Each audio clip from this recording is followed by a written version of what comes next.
Hi, and welcome back to the course, R for Journalists.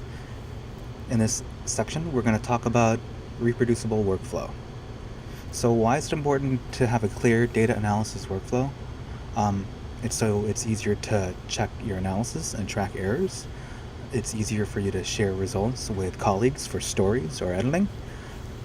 It's also so that you can send your methodology to sources so you can bulletproof your process. Um, it's also that you can easily adjust to sources, uh, to easily adjust your analysis when presented with new data. And it's so that you can easily switch back between work environments, maybe desktop at work or laptop at home. It's also important because it allows you to more easily scavenge and repurpose code from past projects for future projects. So there are some constraints, and that is that your workflow has to be platform agnostic. So a lot of for this course, I had to put a lot of thought in making sure this stuff that worked on a Mac would work on a PC and vice versa. And that's because you want to make sure it's easy for others to deploy your project. Um, you want to make sure your process involves open source software, because a lot of times people can't afford like really expensive pieces of program.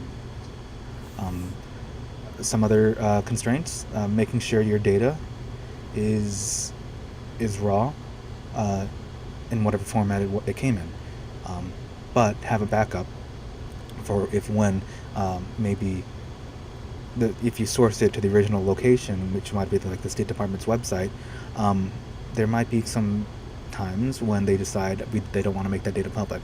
So always when you're sharing your work with others, include like an extra line in a comment code saying, if this URL is no longer working, then point to this local directory where the raw data has been downloaded, if you want to use that instead as a backup. The output has to work, whether it's an HTML, PDF, or web app, and try best as possible to make it IDE agnostic, which means if someone's not into using RStudio, let them let them still be able to run the scripts through like the R command. So there's 4 components of a good workflow in R, and that's software. You've got the RStudio, and Git for version control. So that's one component. The next one is clear file organization. And then another philosophy is to have one script to tie it all together. If you've got one, so you can break it down. You've got one script to ingest the code, and then have another script to clean up the code, and then third script would be to summarize and then export the code. So you have everything kind of broken down. That's one way to do it. I'm not really a good practicer of that yet, but I try. What else? The last component of a good workflow is hosting the HTML output internally or publicly with GitHub, with like a service like GitHub Pages. So there's a lot of great news organizations out there that are already kind of practicing this. 538, ProPublica, Chicago Tribune, Los Angeles Times, us, Washington Post. Let's see. Next thing for good workflow is to always comment your code. I didn't do a good job here, but in my other scripts I tried to. So anything that appears on a line after the $, I'm sorry, this hash will be treated as a comment. And so you want to put in here like, oh, well, I guess I do comment it. This is loading packages. This is loading the payroll. And then I can say here now, like, taking out $signs and commas. This is creating top 5, etc. Get into this habit early. Future readers of the code will be grateful for the clear documentation that you leave behind, including yourself, months from now. Use projects to organize. That's my next bit of advice. So click New Project. No. Do not dump your scripts into a folder. This is what I used to do. I mean, everyone does this as they're starting out. You have just this folder of R scripts, and you've got one for choropleths for individual projects. This can just get overwhelming though after enough projects. The thing is, you want one folder per project, because if you have another project, you can run multiple projects at a time.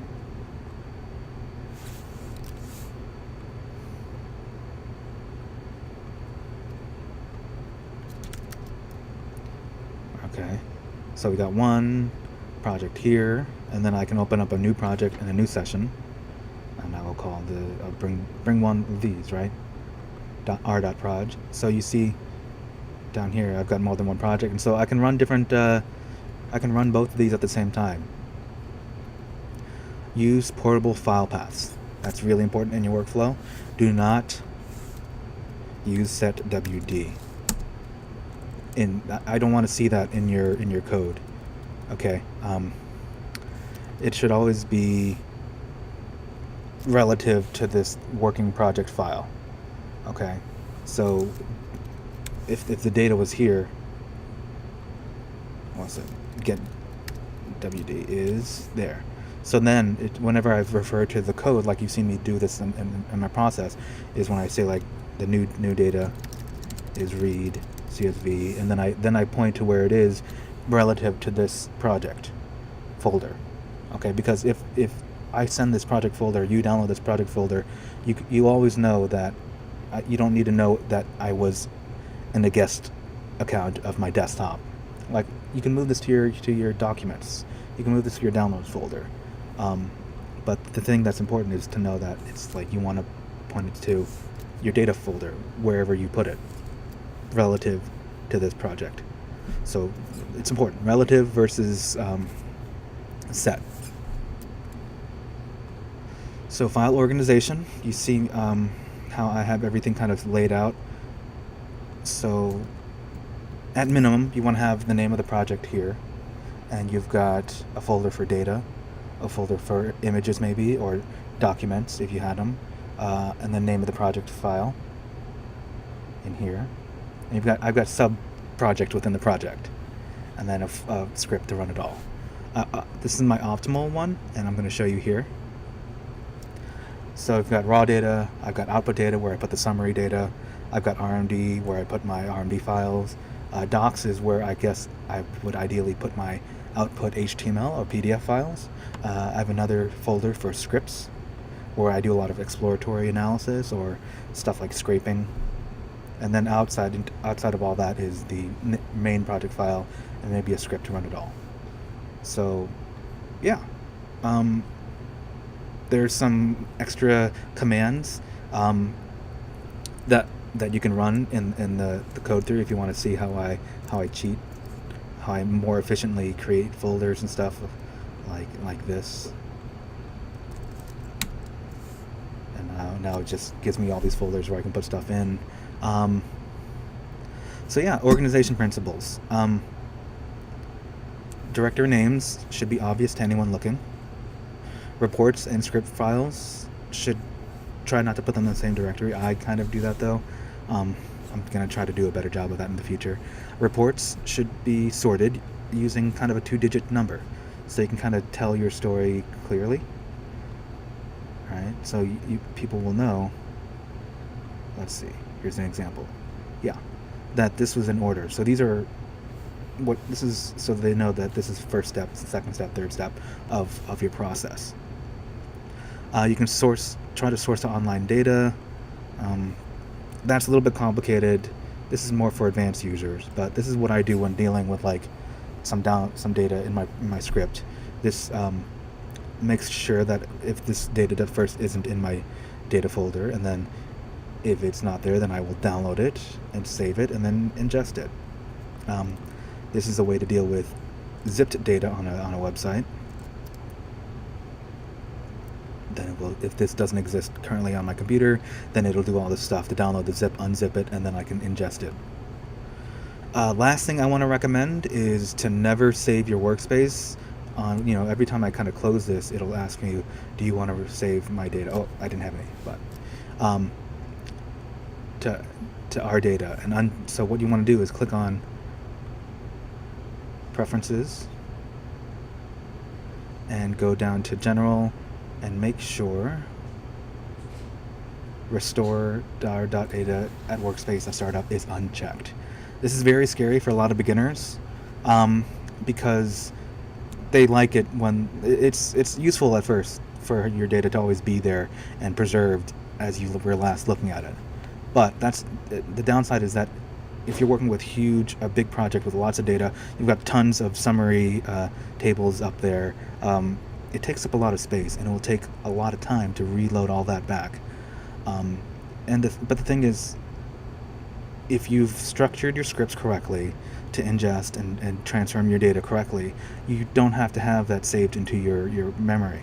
And plus, you might be like messing around within the console. You might forget, in the time that passes, that maybe you made some adjustment to the data, which you didn't really document or you forgot about, and then like that transformed data will totally mess up your process later on, because it wasn't properly scripted, and it was just there, and you were working with like data in the memory.